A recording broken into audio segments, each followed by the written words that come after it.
காரைக்கால் வடக்கு எல்ஜேகே கிளை அலுவலகம் தலைவர் ஜோஸ் சார்லஸ் மார்ட்டின் திறந்து வைத்தார். புதுச்சேரி மாநிலம் காரைக்கால் மாவட்ட வடக்கு தொகுதிக்குட்பட்ட லட்சிய ஜனநாயக கட்சியின் வடக்கு கிளை அலுவலகம் சிங்காரவேலர் சாலையில் திறந்து வைக்கப்பட்டது.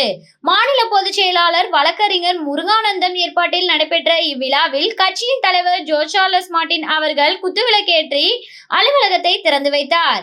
இதனைத் தொடர்ந்து அவருக்கு மலர் மாலைகள் அணிவித்து பரிவட்டம் கட்டி சிறப்பான வரவேற்பு அளிக்கப்பட்டது. இந்நிகழ்ச்சியில் ஏராளமான மகளிர்கள் உற்சாகமாக பங்கேற்றது குறிப்பிடத்தக்கது. விழாவை தொடர்ந்து தலைவர் ஜோஸ் சார்லஸ் மார்ட்டின் அவர்கள் பொதுமக்களிடம் உரையாற்றினார். அப்போது இலங்கை அரசால் சிறைப்பிடிக்கப்படும் தமிழக மற்றும் புதுச்சேரி மீனவர்களை மீட்பது தொடர்பாகவும் பறிமுதல் செய்யப்பட்ட விசைப்படகுகளை விடுவிப்பது தொடர்பாகவும் கட்சி சார்பில் தீவிர நடவடிக்கைகள் எடுத்து வருவதாக தெரிவித்தார். மேலும் இலங்கைக்கு வழக்கறிஞர் விசா பெற்று நீதிமன்றத்தில் நேரடியாக வாதாடும் முயற்சிகளும் மேற்கொள்ளப்பட்டு வருகின்றன என்றார். காரைக்காலில் கந்துவட்டி கொடுமையால் ஏழை மற்றும் நடுத்தர மக்கள் பெரிதும் பாதிக்கப்பட்டுள்ளதாகவும் கந்துவட்டியை முற்றிலும் தடுக்க உயர்நீதிமன்றத்தில் பொதுநல வழக்கு தொடரப்படும் என்றும் அவர் கூறினார்.